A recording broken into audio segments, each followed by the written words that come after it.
ചെങ്കടലിൽ കടലിനടിയിലെ കേബിളുകൾ മുറിച്ചുമാറ്റപ്പെട്ടുവെന്നും ഇത് ആഗോള ടെലികമ്മ്യൂണിക്കേഷൻ നെറ്റ്വർക്കിന് സാരമായ തകരാറുകൾ സൃഷ്ടിക്കുമെന്നും ഹോങ്കോങ് ടെലികോംസ് കമ്പനി HGC ഗ്ലോബൽ കമ്മ്യൂണിക്കേഷൻസ്. കടലിനടിയിലെ 4 കേബിളുകൾക്ക് തകരാർ സംഭവിച്ചത് ഏഷ്യ, യൂറോപ്പ്, മിഡിൽ ഈസ്റ്റ് എന്നിവയ്ക്കിടയിലെ 1/4 ട്രാഫിക്കുകളിലും ബാധിച്ചുവെന്ന് കമ്പനി അറിയിക്കുന്നു.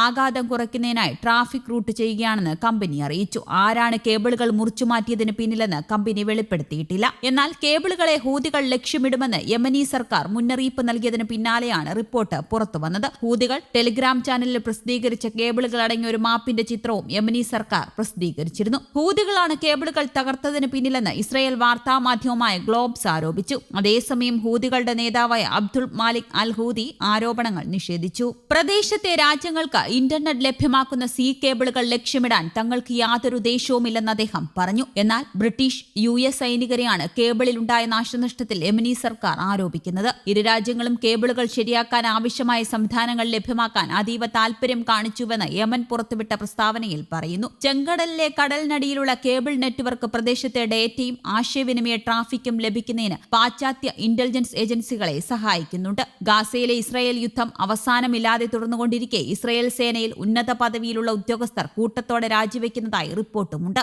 ഇസ്രായേൽ സൈനിക വക്താക്കളുടെ യൂണിറ്റിന്റെ മേധാവി റിയൽ അഡ്മിറൽ ഡാനിയൽ ഹഗാരി പദവിയിൽ നിന്നൊഴിഞ്ഞതായി ചാനൽ 40 റിപ്പോർട്ട് ചെയ്തു. ഹഗാരിയുടെ സംഘത്തിലെ രണ്ടാമനായ കേണൽ ബദ്ബുൽ, കേണൽ മോറൻ കാൻസ്, ഇസ്രായേൽ സേനയുടെ അന്താരാഷ്ട്ര വക്താവ് ലഫ്റ്റനന്റ് റിഷാർഡ് ഹെക്ട് എന്നിവരും രാജിവെച്ചവരിൽ ഉൾപ്പെടുന്നു. സൈനിക നീക്കത്തിനെതിരെയുള്ള പ്രതിഷേധവും വ്യക്തിപരമായ കാരണങ്ങളുമാണ് രാജിക്ക് കാരണമെന്ന് റിപ്പോർട്ടിൽ പറയുന്നു. യുദ്ധസമയത്തെ സ്വാഭാവിക നീക്കം ഇസ്രായേലി സേനയുടെ വക്താക്കളുടെ യൂണിറ്റിലെ അസ്വാരസ്യങ്ങൾ പ്രതിഫലിപ്പിക്കുന്നതാണെന്നും ചാനൽ 40 റിപ്പോർട്ടിൽ ചൂണ്ടിക്കാട്ടുന്നുണ്ട്. ഇസ്രായേൽ സൈന്യം ഗാസയിലെ യുദ്ധത്തിൽ വലിയ വില നൽകേണ്ടി വരുന്നുണ്ട്. ഈയിടെ ഇസ്രായേൽ സൈനികകാര്യമന്ത്രി യോവ് ഗാലന്റ് സമ്മതിച്ചിരുന്നു. ഒക്ടോബർ 7 ആരംഭിച്ച യുദ്ധം 5 മാസം പിന്നിട്ടിട്ടും പ്രഖ്യാപിത ലക്ഷ്യങ്ങളൊന്നും നേടാൻ ഇസ്രായേലിന് ഇതുവരെ സാധിച്ചിട്ടുമില്ല. ഇസ്രായേൽ പ്രധാനമന്ത്രി ബെഞ്ചമിൻ നെതന്യാഹു നേരിട്ട് അനുഗ്രഹിച്ച് യുദ്ധമുഖത്തേക്ക് പറഞ്ഞയച്ച ഗൊലാനി ബ്രിഗേഡിനെ ഗാസയിൽ നിന്ന് തിരിച്ചു വിളിച്ചതോടെ ഇസ്രായേൽ സേന പരാജയപ്പെടുകയാണെന്ന അഭ്യൂഹങ്ങൾ ശക്തമായിരുന്നു. ഇസ്രായേൽ സേനയ്ക്ക് 7000-ലധികം സൈനികരെ ആവശ്യമുണ്ടെന്ന് കഴിഞ്ഞ ദിവസം റിപ്പോർട്ടുകൾ പുറത്തുവന്നിരുന്നു. അതിനിടെ